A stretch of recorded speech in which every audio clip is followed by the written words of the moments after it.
Hey everyone, this is the first time I filmed a little video where I'm actually talking to you since my accident. So before I get onto the spooky box unboxing, I just want to say thank you to all of you who wish me well and wanted me to get better after my accident. Just in case you guys are curious about what's happened or kind of where I'm at now, I'm going to do like a little bit at the end where I just explained what happened and how I am now. But obviously you guys came here to see the spooky box unboxing, which I'm really excited about. This is my first spooky box in a good few months. I opted out of the, which one was it? The Aliens box. I opted out of that one because I'm not really into aliens. It's not really my thing. Like, my childhood self would have freaked out about everything that was in the box because I was obsessed with aliens when I was younger. But for me now, it's just not something that I'm really into. So I've gone for this one, which is the Victorian... That's really bad, I can't remember what it's called. I think it's the Victorian Boudoir. It's something... I'm sure that's the name of it, Victorian Boudoir. I did really want last month's box, but I was useless and managed to miss out on it. So I have this one instead. And we have this very cute skull on the front, which I'm a big fan of. Let's get going. Okay, so we have our spooky box card as always, and this month's money is going towards the National Trust, which is really good. I'm a big supporter of the National Trust. I was a member for a really long time because I live in the countryside and there are so many places for me to go and visit with the National Trust. I don't know if it's that great if you live in the city, but you can always go on the website and it comes up with loads of places that you can go and visit. So that's good. Okay, the first thing on top is a piece of paper and it says DIY Raven Potpourri Sachet. Okay, so it's something that you can make. We have provided you with a resealable potpourri sachet that you can stuff with your desired filling. You can use your potpourri sachet in many different ways depending on the filling. Keep it in your lingerie drawer for a wonderful scent. Hang over your bed to relax and induce a better night's sleep. Which, God, I wish I'd had this before I moved house because I used to have terrible sleep in my old house. Since I've moved, fingers crossed, it has been really, really good so far. Hang it in your wardrobe to ward off moths. I actually keep all of my Lush products in my wardrobe, which probably is a really weird place to put them, but it means that my clothes smell really good all the time. Store the sachet with your linens to keep them fresh. Loop the sachet over a coat hanger or keep it by your side as a stress reducer. So this is it. And it's really cute. I love this design. It's super pretty. I'm really obsessed with ravens as well. I have been for a really long time. I always remember when the Harry Potter books first came out and they had the Harry Potter website and you could do this quiz, and I was always a Ravenclaw, and since then I've been like weirdly obsessed with ravens. So that's really pretty, and you put your own potpourri in there. I might even put one of my Lush bath bombs in there and hang it up, or put it in my underwear drawer or something. It's actually really cute. I like this. It has a zip on the back, so whatever you put in there is going to be really safe. It's not Velcro, so it's not going to go everywhere. I'm a big fan of that. Okay, so on to the next thing. It's something fabric. Ooh, there's bats on it. Clearly, I'm going to love it if it's got bats on it. I think it's a cushion cover. It's pretty cool. I think this colour's going to go really well with the colour of my walls. It's a little bit different behind me because you can kind of see the red paint coming through it.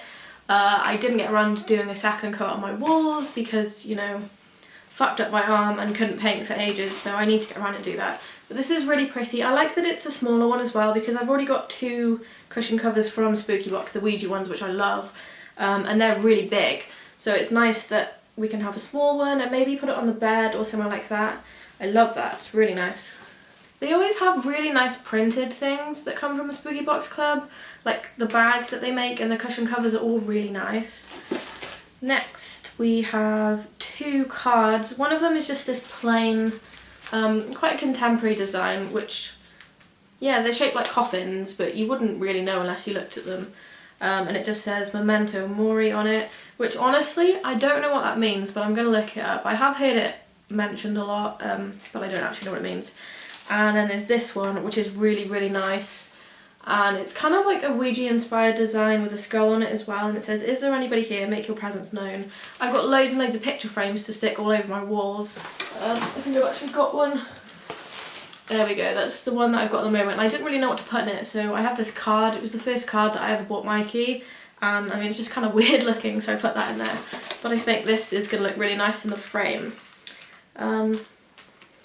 Yeah, so that's what I tend to do with the cards that I get from Spooky Box, because a lot of them are really nice and I don't want to give them away, so I keep them and put them in frames. Here's one of the other Spooky Box cards that I put in a frame. I think this was the Valentine's box, and it's just a Frankenstein and, well, not Frankenstein, Frankenstein's monster and his bride, and I just thought it looked really nice, so I'm planning on having loads of these and just putting them all over my wall. Okay, so that's the cards. There's a little thank you card in here. And they've changed the design. They're very cutesy now. I preferred the old ones, but these are nice too.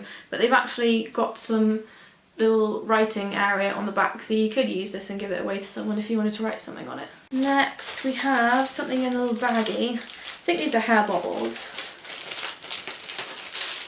They are 2 skull hair bobbles. I'll probably use these for work, to be honest, because I have to wear my hair up. Or it gets annoying and it gets in the way. So this is something that's a little bit more interesting than a boring old hair bobble. Holy shit! I can't even believe this is in here. I shit you not, I was going to buy this like last week and it's so weird. I'm pretty sure it's the same one. It's a Ouija pendant. I do have one on now. This is one that I've made and I sell it on my Etsy store, but I saw a silvery one that was a little bit smaller and a little bit more dainty, and I really wanted to get one. So this is what it looks like in the pouch. There's a Ouija card and then the pendant. I can't believe this is in here, it's so strange. So that's what it looks like. It's very dainty. I feel like this is the sort of thing that you could wear with a lot of pieces of clothing, and it wouldn't look too much. It's really lovely. I really can't get over the fact that this is in a Spooky Box and I was literally going to buy one. Okay, so what else? We have the lollipop. I always really like the lollipops, but they always turn my tongue a weird colour. This one is Raspberry Ripple. Ornate looking glass assortment. So that's what we've got going on there. Okay, so there's 3 little mirror things. I think these 2 have still got the plastic backing on them. Whenever you get acrylic things cut, they put this plasticky stuff on the front that you need to peel off. So it's not actually the colour that it appears. It is supposed to be black, but I haven't taken the plastic off. Okay, so there are 3 of these. This is what it looks like without all the plastic backing on it. They're really pretty. I feel like you could probably hang these, I know it sounds weird, but on your Christmas tree, if you had like a gothic themed Christmas tree, these would be really, really pretty. I'll just show you guys the other ones. They are all slightly different. I think this one's my favourite. So we've got this one, which is a little bit more detailed, and this one, oops, all these bits stuck together, which kind of looks like there's a pineapple top going at the top, but I like all of them. I'm not entirely sure where I'm going to put them yet. I feel like you could stick these in your bag and carry them around with you and just like use them quickly for checking up on your makeup as well, instead of having a compact, because they look really cute. There's only a couple of things left now. There are these heirloom cobweb lace doilies. I'm not really a doily person, but we'll see what they look like out of the packet. Oh wow! These are actually way nicer than they look in the packet. Oh, there's quite a few of them. 1, 2, I think I've got 3 in there. That's really pretty. So they've got cobweb detailing around the edge, which is really cool. I would probably, actually no, I wouldn't prefer these if they were black, because everything in my room is black, so I wouldn't see them if they were on top of anything. But I feel like you could put these under candles, or I mean you could use them as coasters or whatever, but they're kind of cute. Ooh, this one's my favourite. This one has a pentagram in the middle. How pretty is that? I wonder if someone had made these. I've always wanted to take up crocheting so I can make things like this, but I literally suck at it. I'm really good at craft and I get so angry when I crochet. It's the most infuriating craft ever. And then there's this one, which I think, oh, it's not quite the same as the other one. The centre of it's a little bit different. The centre of this one is a little more round. But I like those. For someone who really hates doilies, these are really pretty. I'm so going to use these. And I think this is the last thing in my box now. God, I suck at opening things. It's not happening. Oh, this is cute. I always like these lace effect things. It's a plastic makeup bag, or I suppose you could put other things in there as well. I cannot unfold this. Oh, I Complicated life so bad. This would have come in handy a month ago when I went to Cardiff because I didn't have anything to put like soap and toiletries and things in, so I ended up putting things in these really weird boxes, and I mean it wasn't waterproof. Luckily no water got on anything, but I mean this would have been super duper handy. So that was this month's spooky box. I'm just going to go through everything in the box and make sure it's all there. So there's the heirloom cobweb lace doilies, goth lace and vinyl makeup bag, which is this. So it is a makeup bag, but I feel like this would be really good as a wash bag as well. Ouija pendant on chain, freaky. Then it says a spooky box special, rest in peace cushion, which I absolutely love. Pewter skull hair ties, ornate looking glass assortment. Oh, the mirrors. Raven potpourri sachet, handcrafted gourmet lollipop, and the gothic note cards. So the doilies, the cushion, the glasses, and the potpourri sachet are all handmade, which is really friggin' cool. I love getting handmade things, I'm like obsessed. If you like the contents of the box, you can go and head over to the Spooky Box website where you can find all the important information about ordering a box, but I would highly recommend it because I've loved every single box that I have received. If you guys don't want to hear about what's been going on with me, you can tune out now, but if you are interested, I'm going to go and talk about what happened to me when I had my bike crash. So basically, if you didn't see the video that I made before, what happened was I crashed my motorbike. I wasn't going really fast, I was doing like 20 miles an hour because luckily there was a car parked in the road and I had to slow right down so that traffic coming the other way could come past. So I overtook the car, kept going down the road, and this road was absolutely covered in the thickest mud I've ever seen. I'm a countryside girl, I've lived in the countryside my whole life, but that was something else. Usually the farmers around here are really good and they will clean stuff up or at least put signs out so you know that it's muddy. If there was a sign to say that the road was muddy, I would have turned around and gone the other way. But as there were no signs, I had no choice. So I had to go through this mud on a brand new back tyre, which makes things, if you've ever had a new tyre put on a vehicle, I don't know if it's the same with a car because you've got like, you know, you've got other tyres, but if you have a new back tyre put on a motorbike, it's very slippery for the first sort of 50 miles because you've still got all the bumpy bits left on the tyres that need to be worn down. Not that that would have made any difference anyway because the mud was so thick I would have come off anyway. I got a little while down the road and I thought, okay, I'm gonna be okay, this is really not a very nice experience, but I think I'm gonna make it. And just as I finished thinking that, my back tyre started weaving and I thought, oh god, that's happened to me a few times where my back tyre's gone, and every time it's happened I've managed to hold on, but this time there was just no chance. The mud was so thick. My back tyre spun out and my whole bike turned sideways and I ended up sliding down the road quite a fair distance. As soon as it happened, I didn't feel pain straight away, but a lot of people will tell you when you've had a crash, adrenaline kicks in and you don't really feel pain. So my first thought was get out of the road now because there was a blind corner. If anyone came around that corner, I was literally lying starfished in the middle of the road. And it's a 60-mile-an-hour road as well. So if someone else came around that corner at 60 miles an hour, they wouldn't, even if they saw me in time and had to brake, they would slide and hit me anyway. So my thought was get out of the road now. I stood up just because the mud was so thick I was sliding all over the place. Managed to get my bike up and it took me a little while to get it off the road because it was so slidey I thought I was going to fall on my ass. Then I got off the road and a car came past, stopped to check if I was okay. It was actually one of my neighbours. And she was really lovely about the situation, you know, she literally stopped her car in the middle of the road, hazard lights on, got out, oh my god, are you okay? And obviously I was fine. I was a little bit shaken, as anyone would be. But yeah, and Mikey actually came to get me. He was driving in front of me the whole time this happened because I was coming back from the garage. I just paid to have some work done and sod's law, I crashed. So he had kept going, he didn't see any of this happen. He kept going, got to a corner and realised I wasn't behind him anymore. So he turned back around and came and found me. He gave me a big hug.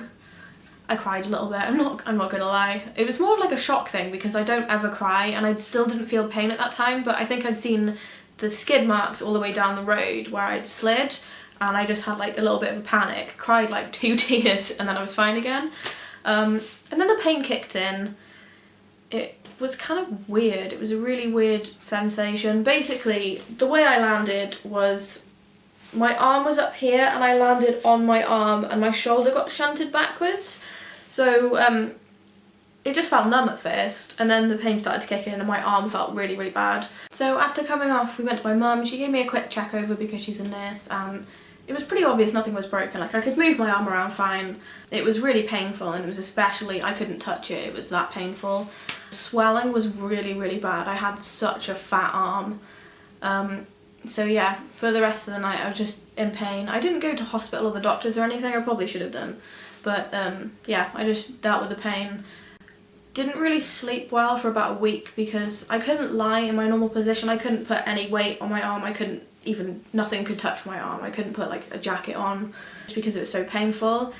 And then the day after, I literally felt like I'd been hit by a bus.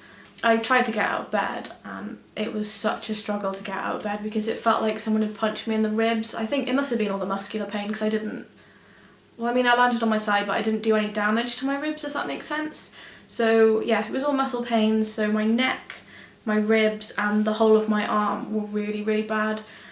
I couldn't dress myself, which was embarrassing. I couldn't do a seatbelt up in the car. There were just all these things that I couldn't do. A few days ago, I went to lift myself up, not thinking, used my elbow, and the pain just shot straight up my arm. So at that point, I started to think maybe I'd fractured something. And then the day after that, it was fine again, which was really weird. And then a couple of days ago, I lost all the feeling in my elbow. Like, it literally feels like someone's injected anaesthetic into my arm. I can't feel a thing. So yesterday we went to A&E and I was there for 4 hours. Oh my god, it's such a long time to wait to get to A&E. But eventually I did get taken in. They gave me an x-ray just as a precaution. I mean, I didn't think there was anything wrong. No break, no fracture. But what they did say was that I have a hematoma, which sounds really scary, but it's not. Basically, it's a blood clot, not the bad kind of blood clot, because it's actually under the surface of my skin rather than somewhere that's dangerous. I've done some nerve damage as well from the impact when I actually hit the floor, which is why I can't feel my elbow. So they told me just to keep an eye on the hematoma, which is basically blood that has burst out of my vein. That's how hard the impact was. It's burst out of my vein and it's caused kind of like a lump under the skin. So I just have to wait for it to disperse naturally. There's nothing I can do about it. You can actually see it if you look at my arm. It's really weird looking. But yeah, I just have to wait for that to go back down. It's not causing me any pain because I literally can't feel a thing, which is a very strange sensation. But it's actually looking way better now. I'm going to show you guys the bruising. It's gone down so much. Like, you can hardly see it now. It's all down here and a little bit underneath.